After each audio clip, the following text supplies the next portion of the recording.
दिल्ली सरकार की तरफ से वित्तीय वर्ष 2022-23 का शनिवार को बजट पेश किया गया। उप मुख्यमंत्री मनीष सिसोदिया ने ये बजट पेश किया। दिल्ली का बजट पेश करते हुए मनीष सिसोदिया ने कहा है कि ये युवाओं के लिए बहुत जरूरी बजट है, इसलिए इसका नाम रोजगार बजट दिया गया है। दिल्ली के वित्त मंत्री सिसोदिया ने कहा कि इस बजट का मकसद आर्थिक कल्याण लाना है। इस बजट में भावी दिल्ली की तस्वीर देखने को मिल रही है। इस बजट में केजरीवाल सरकार ने कई बड़ी बातें कही हैं, जिसमें उन्होंने बताया कि अगले 5 साल में दिल्ली सरकार 20 लाख नई नौकरियां पैदा करेंगी।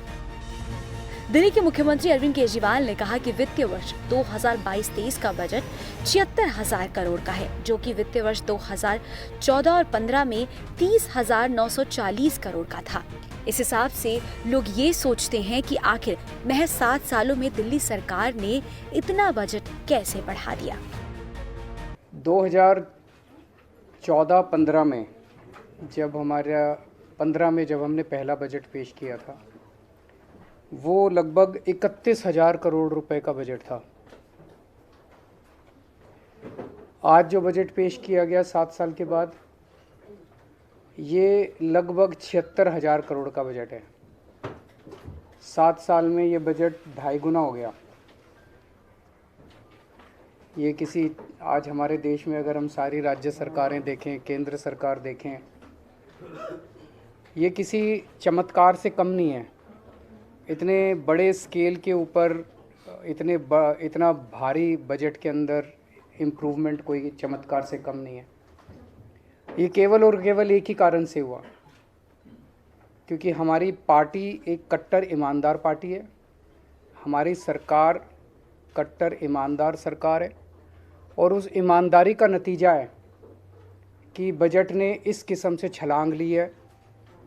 हमने 7 साल के अंदर अननेसेसरी एक्सपेंडिचर को ख़त्म किया, भ्रष्टाचार को ख़त्म किया, रेवेन्यू के अंदर जो लीकेजेस थी, एक्सपेंडिचर में जो लीकेजेस थी, वो सब ख़त्म की, और उसका नतीजा है कि आज दिल्ली के लोगों को इतने बड़े बजट का फ़ायदा मिलने वाला है। तो आइए अब आपको बताते हैं दिल्ली सरकार के रोजगार बजट की अहम बातें। वित्तीय वर्ष 2022-23 का बजट 75,800 करोड़ रुपए का। वित्तीय वर्ष 2014-15 में 30,940 करोड़ रुपए का ये बजट था।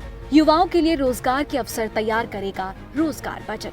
पिछले 7 सालों में आपकी सरकार ने 1,78,000 सरकारी नौकरी दी। 1,78,000 सरकारी रोजगार में 51,307 पक्की सरकारी नौकरियां।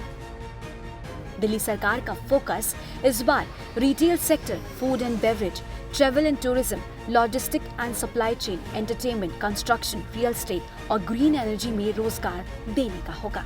रिटेल मार्केट को बढ़ावा देने के लिए दिल्ली शॉपिंग फेस्टिवल का आयोजन करेगी सरकार। रीब्रांडिंग, रीडेवलपमेंट में अगले 5 साल में रोजगार के 40,000 अवसर मिलेंगे। अगले 5 साल में इनका लक्ष्य है कि वर्किंग पॉपुलेशन 33% से बढ़ाकर 45% तक हो जाए। देश विदेश के ग्राहकों को दिल्ली में बुलाकर शॉपिंग के लिए प्रोत्साहित करने के लिए दिल्ली में शॉपिंग फेस्टिवल किए जाएंगे।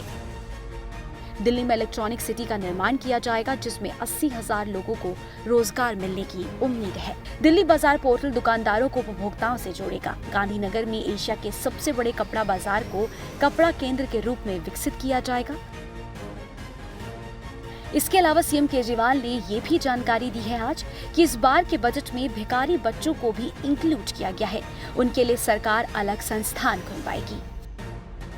आज हमने 10 करोड़ रुपए इन बच्चों के लिए हम residential state of the art facilities का एक स्कूल बनाएंगे। वो रेजिडेंशियल स्कूल बिल्कुल अलग किस्म का होगा, क्योंकि इन बच्चों को सबसे पहले हमें इमोशनल और साइकोलॉजिकल सपोर्ट देना पड़ेगा। इन बच्चों को जब आप उस ट्रैफिक लाइट से उठा के वहाँ ले जाओगे, बहुत प्रयास किए गए, सारे प्रयास अभी तक फेल हो गए। जितने भी प्रयास अभी तक किए गए, वो सारे प्रयास ऐसे थे जिसके अंदर मानवता नहीं थी, मानवीयता नहीं थी। उनको पकड़ा गया। मुझे कनॉट प्लेस हनुमान मंदिर के आसपास से उनको पकड़ते हैं, ले जाके जेल में डाल देते हैं, चाइल्ड केयर सेंटर में डाल देते हैं, वहाँ कोई पूछने वाला नहीं है, वो बच्चे वहाँ से फिर भाग जाते हैं। ये स्कूल ऐसा होगा जहाँ पे उनको सारी अच्छी 5 स्टार सुविधाएं दी जाएंगी, और उन बच्चों को मेन स्ट्रीम में लाके उनको एक इज्जत की ज़िंदगी दी जाएगी, उनको एक अच्छा नागरिक बनाया जाएगा। इन सब के अलावा दिल्ली के सभी नागरिकों को ई हेल्थ कार्ड उपलब्ध कराया जाएगा। इसके लिए 160 करोड़ का प्रावधान किया गया है। इसके अलावा एक निशुल्क हेल्थ हेल्पलाइन शुरू की जाएगी। आपको बता दें कि दिल्ली के डिप्टी सीएम मनीष सिसोदिया ने रामधारी सिंह दिनकर की पंक्तियों के साथ आज के बजट भाषण को समाप्त किया। IANS report.